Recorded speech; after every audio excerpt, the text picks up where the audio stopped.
All right, family, it's Tasha, Mom Bear Prepping. You already know what time it is. Get your drink, pull up, let's talk about it. You guys, today's conversation is going to be more of a discussion. So if you're looking for some sort of list today, or hey, get these things, get this, do this, it's not this video, okay? I'm gonna let you know about a little story, something that happened last night, very personal for me in regards to kind of what happened. Nothing is wrong, right? Nothing bad happened, okay? This was just a conversation that I had with my significant other that was a little shocking, okay? And so we had a pretty emotional night, if you will. So let me get into this story. And this is why, the takeaway really from this conversation that I'm about to tell you guys that we had was the importance of communication, reiterating your thoughts, your beliefs, what you believe to be going on. Because I was shocked, and I was shocked in a way that, me and my husband are on the same conversation, right? We talk about the same things. We watch the same things that are going on in the world. We have the same beliefs. We have the same family beliefs. We have the same beliefs of like the importance of prepping and preparedness and fortification, and that this could happen, and prepping and all of this stuff. And yet this conversation was deep. I hurt his soul, you guys, last night. Like Mama Bear Prepping, I guess, got in deep. So let me just explain what happened. So I'm talking to my sister, and I had a whole conversation with my sister first about importance of what's going on right now and how we really got to get hot and heavy on food, water, meds. And she was just asking some questions, whatever. So later in the evening, I'm talking to him on the couch, no big deal, like we do 1,000 times. And I'm telling him about how excited I was that she was really excited, right?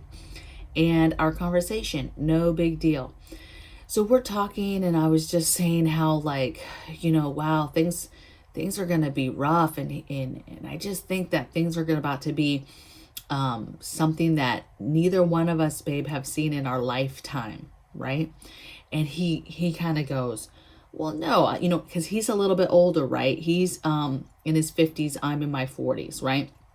And he's like, no, like the 70s, there was some stuff. And, there's been time periods where there wasn't that much food, or there was economic collapse, or there's different things that happened. And I'm like, yeah, babe, but we personally haven't like truly experienced this. I said, in the 70s, did they run out of food and couldn't put food back on the shelves? Was there a world famine? Was there no food at all? And he was like, do you really think this is where it starts? He goes, do you really think we're going to run out of food, like all the way run out of food? And I was like shocked. And I was like, pretty close. I think that we are going to get scary close to that concept, to that statement of no food. I've been saying it for months, if not years. My fellow preparedness folks have been saying it because we see the writing on the wall. There's too many things happening that are going to affect and be part of why this system fails. Is there going to be some type of food? Yes, possibly there's going to be some kind of food, okay? But it's going to be a sliver of food that's not going to be enough. And the stuff that is there is not going to be affordable. People are not going to afford this. I said there's going to be starvation. This is going to be crazy. I was like, we've never seen anything like this. And this can happen soon because it only takes one thing to break the camel's back. And then that's gonna ensue panic buying. Basically, all it takes is one thing to start panic buying in this country and in this world, in different parts of the world. And then it goes downhill from there because there is no replacements, okay? There isn't warehouses and warehouses and warehouses full of stuff. Stores are not stocked like they were. There is not gonna be this rush of, bringing the food back. The food isn't there for them to restock and refill like that, okay? It's going, and if it's in waves, of panic buying, okay, maybe they got a wave or two in them, but after that, they don't have a wave, okay? And you have recession coming right behind that. And he's like, yeah, we've done recessions before. And I was like, have we done a recession where there was on top of the recession, no food? Yes, people get fired from jobs, people lose their jobs, lose their homes. But have you ever saw something where it was a hardcore recession where these bad things were happening to a certain group of people that just can't make it? And then you throw on top of that food, you throw on top of that people that do still have a job and do have money. There is no food for those people to buy. Have you seen those people yet that had the money to buy the food, but there was no food? Right? And so I'm like going in like this, right? I'm pretty hyped, and it's like evening time. We just went into a basic conversation into a little bit more of a forceful, like, are you kidding me? And so he's quiet for a little bit, and we're still conversing, whatever. And then all of a sudden, the conversation's kind of over, right? We're getting ready to get up or whatever. And he starts to get up, to move to the other room or whatever. And he's like, my stomach hurts so bad right now. I got this man's stomach so much into turmoil over this conversation. And yeah, I think it was me for sure, but it was needed. So this is the thing, and this is my point. You can have conversations every day with your significant other, your wife, your girlfriend, your boyfriend, your husband, whatever, your other family members, and they could be on board and they could have the same like-minded. We totally are on the same page with tons of stuff. But he had not allowed himself to really take a hard look and understand what it would look like, or even start to think what it would look like if there's no food, or the majority of the food is not there for us to just go and easily as a consumer get. And he still was in some sort of, and I was giving him a hard time, you guys. When I say I was going in, you guys, like, we were joking, it wasn't hardcore like mean, but I was going in, like, I was calling him a sheep. I was like, what are these sheep tactics you got going on? What are these blinders? Like, take these blinders off. Why are you wearing these right now? Like, I did not expect you to be wearing these blinders, and you got them on. Like, take them off. You can't wear them in this house. Like, I just was really going to town, right? And his stomach just hurt, and he literally, like, after that, we had a little bit more conversation, and then, he laid down for the night, right? And you could just see him pondering and thinking. And I was like, babe, but at this point we're like laying down, and I'm like, what's on your mind? Like, I could just tell he's just like really bothered. And he goes, I'm wondering why. Now it's his turn to like kind of bat at me, right? Because you guys, we're not arguing. We're just like having fun with this conversation, right? Like, right? I'm joking about, are you not a fan? I talk about this stuff every day on my channel. Like, what is going on that you don't understand what's going on right now, or the depth of it, right? Just giving him a hard time. So then he's quiet, and I'm asking him in the bed, like, what's your thoughts? What are you thinking about? What's going through your head? And he was like, well, I'm thinking about, why do I see all these empty canning jars around here? Don't you think these need to be filled? And then he's like, and I think we need more rice. We need to go get some more rice. And you just see his brain thinking of all this stuff. And he's like, and I haven't seen you do no huge hauls. I see you do your little weekly, BS hauls, but I ain't seen you do no big hauls. And I was like, yeah, because we've been doing the house. See, you guys, the difference is we went from hardcore schedule, I knew what I was doing, getting my preps, getting my hauls, hardcore urgency, to we got here and it was like, and it was like so many things to take care of in the house, maintenance wise, to be able to live here. We got that situated. This is months and months, right? We got that situated, finally got to a point where we could unpack. Then that was a long process because I had to unpack preps and put everything in its place.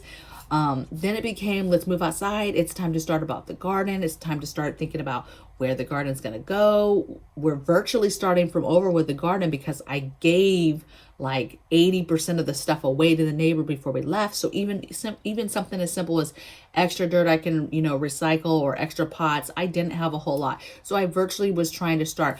Then we have the whole septic urge. You can't do anything in your yard that you're planning for a garden because now you're going to have to do this huge septic project in a couple months. So it's just been one thing after the other. And even recently, we've been concentrating on projects outside and stuff for my garden. And like he made me a garden table and then did some fencing.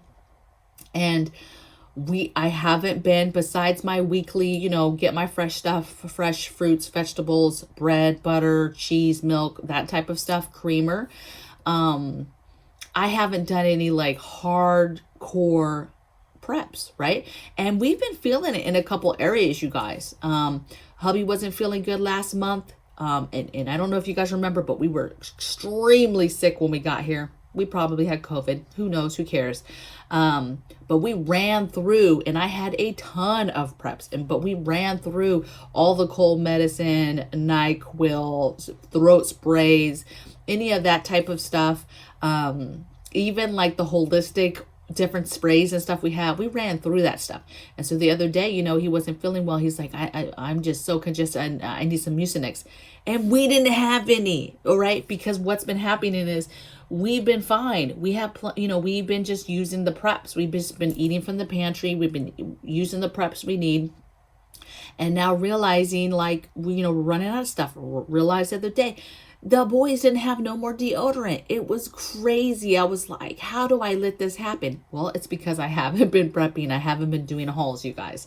And months and months have gone by with me not doing that because my focus was on the house. And so the good of the conversation was, one, we fully got on the same page of expectations of what is gonna happen, right? We have the same beliefs. We believe the same things that are happening. It's not like he totally had blinders and didn't know that there's I've been talking about this stuff all the time. Food shortages, limited, all of this stuff. He knows about that. I just don't think he allowed himself to truly think how bad it could get. And praise be to God, let's hope that it does not get that bad and that food does not run out and that somehow we hold it together. But I told him, I was like, let's get on the same page. War is going to happen. War is coming. Okay. Now, whether you guys believe these are my beliefs. War is coming. We are going to war. Okay. Just a matter of time. We are absolutely going to war. Total economic collapse / recession. Facts, absolutely happening. Just a matter of time. Don't know when it's happening. It's happening. And world famine. People are going to starve. We are going to have a food problem. I do not know how bad it's going to get. I told him, do you understand that people like us that prepare, we immediately become the new elite only because we can prepare for ourselves, that we can take care of ourselves, it's wild. But let me tell you, there's some good things from having conversations like this. One, it lit a fire underneath me to begin prepping again, to start looking at my list, look at my holes, start filling those holes. Very simple, same stuff I tell you guys. I need to get back at it and start filling my holes. I clearly have holes that need to be done, okay? Absolutely. It lit a fire under him because he's like, man, if it gets this bad, that's fortification. I was like, I've been screaming about this fortification and some projects that we needed to do for a minute now that he's kind of shrugged off. He didn't shrug off like, let's not do them. He just shrugged off like it's not a priority right now for what we were doing, right? But now it's forefront. I mentioned one thing. I said, hey, if it gets bad like this, do you think that there's a chance that they would come for our food? He's like, absolutely. If it gets to this bad, that bad, you absolutely have to protect your stuff for real. And I was like, exactly. And so it just was a moment of clarity that he was absolutely on the same thinking path that I was in regards to how bad this can get. I hope it doesn't get bad, but you've got to prepare. Okay. Food, water, meds. That's been the thing I've been pushing. Food, water, meds. I can't stress it enough. If anybody that I love is watching this, you know who you are. You know who you are. My friends know who they are. My family obviously knows who they are. If you are watching this, okay, that already means that one, you either love me and part of you actually cares about this stuff.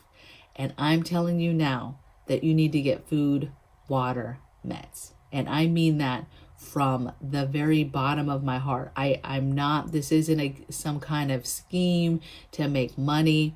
I truly, truly believe that in the months to come, things are going to get rough. And I think the turning point is when something, it could be anything, literally gets people, a majority of people looking and panicked, panic buying is going to start. Where you should be concerned is that panic buying starts and that nothing comes in to replace it. And that's where chaos is going to ensue. Okay. And I think that is what you prepare for. Food, water, meds. It needs to be your priority with everything that's going on. I could go on all day. Go back and watch some videos. I talk about it all day long. The reasons why you should prepare and stack food. Only stacking food, I could talk all day long about why it's important to stack food. The reasons why you should stack food. Things that are happening in the world right now that should make you pause, have concern, and want to stack food. Okay? So, I don't know. I just know that it was a crazy night, crazy revelation, crazy validation, crazy coming together of the exact thought process. He got a big old dose of Mama Bear prepping. And I was like I was really going in. Later, he was outside vaping. I went out there, shook his hand. Nice to meet you. I'm Mama Bear prepping. I just was like really, really giving him a hard time. In fun doses, okay? In reality, his stomach really hurt over this. And in reality, I went to bed with an upset stomach because I was upset that I had upset him. Truly and honestly. Because I had gotten him to go deep with it. And deeper than even he was wanting to go with, and he kept saying, I just thought we had more time. I thought, we had a couple more years. And I was like, man, you just sound crazy. You just sound like you have blinders and you just don't want to believe. And it's hard, it's hard even for me to fathom. I don't know what it feels like to truly not have food. For food to not be at the store. All of a sudden it's not there and everybody's scrambling talking about I went here and there's no food, and then a couple weeks goes by and there's still no food, and then they're talking about it on the media, and then there's still no food. And none of us know what that truly feels like, unless anybody watching this has truly been starving and been in a situation, tough times where you barely had any food to put on the table. Okay. So I'm not trying to take away from that, but I'm talking about on this scale, none of us have dealt with this. Okay. If you even halved what's in the store now, we have not gone through that. Okay. We've gone through bouts of maybe different things, or we've seen other countries go through bouts of things, and you sit there and be like, that's crazy. There's no food or whatever. But you don't really know what that feels like until you're in that. And how do you think, it makes me sick to my stomach even thinking about having that and having prepared, and how that makes me feel knowing there's people out there starving that didn't prepare. It's gonna be not fun, right? So have the conversations, even if you've had them before, even if they've been uncomfortable and you've left them at a certain place with where you're like, okay, well, I got to win because I got them to at least agree to me prepping, but you've never really taken it further. Those conversations need to be had. Okay. What if we never had that? And then all of a sudden there's no food, panic buying, and then there's no food. And he's like, this is crazy. I can't believe this. And I'm like, what? You can't believe this? I've been talking about this for months. What? What did you think we're doing over here? It's just really, really important to have these conversations. So keep preparing, keep pressing, keep doing what you're doing, keep getting your family members involved. I know a lot of you have left comments like, I'm done. I'm not talking to nobody else about this. But I'm talking about reiterating, reinforcing conversations with people that you already know to be preparing, to be prepping. And just make sure that they're realizing truly how bad it is and that they don't stop. A lot of people get stuff, they get comfortable like, oh, I got some extra food, I'm fine. And they stop. And what I'm telling you is, baby, do not stop, okay? Keep going, keep going. Super important. And you're going to be very thankful that you can feed your family, okay? So I'm going to leave it there. I know this wasn't a list video. I know a lot of people probably clicked off of it as soon as I said it was a discussion, and they're like, okay, she's just going to babble the whole time and say some type of story. I don't care. Or half of you listen to the story halfway and you're like, okay, she's just still talking about the same stuff. I'm done. That's okay. Okay. So I will see you guys on the next video. Have these conversations with your significant others. It's very, very important. If you're stuck and you're just in a moment where you just have to deal with the fact that your significant other is not on board and you're kind of doing stuff behind their back, look, if that's what you're willing to do and you're not wanting to have the conversations, I can't tell you what to do. I don't think that's a good look. I think that if that's all you have, then that's all you have. And you continue to do what you have to do and you don't give up and you keep doing it. Even when somebody might say something like, don't you think we have enough, ground beef in the freezer? Whatever it is. Okay. So, I'll see you guys tomorrow on the next video. All right. Take care. Bye.